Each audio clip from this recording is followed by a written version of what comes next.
ভারতীয় লোকসভায় বাংলাদেশ প্রসঙ্গে আবারও বোমা ফাটালেন মমতা নেতৃত্বাধীন তৃণমূল কংগ্রেস। বাংলাদেশের বর্তমান পরিস্থিতির উপর নজর দিয়ে ভারতের কেন্দ্রীয় সরকারকে সরাসরি হস্তক্ষেপের আহ্বান জানান নেতাকর্মীরা। প্রতিবেশী দেশে হিন্দু সংখ্যালঘুদের উপর চলছে নির্যাতন, এমন মিথ্যাচার রটিয়ে ভারতীয় সরকারকে দ্রুত ব্যবস্থা নেওয়ার দাবি জানান সুদীপ বন্দ্যোপাধ্যায়।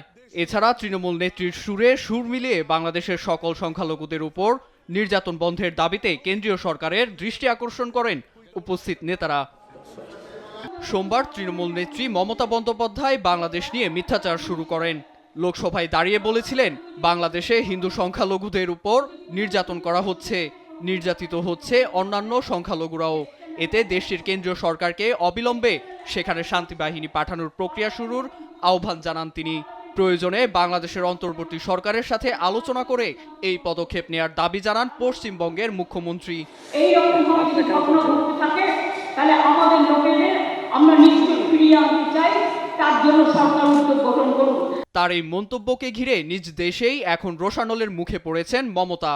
মঙ্গলবার রাজ্যসভার অধিবেশন শেষে কংগ্রেস এমপি শশী রাথোড় জানান, মুখ্যমন্ত্রী মমতা ঠিক কি বুঝে বাংলাদেশে জাতিসংঘ শান্তিরক্ষীদের মোতায়েন করতে বলেছেন তা স্পষ্ট নয়।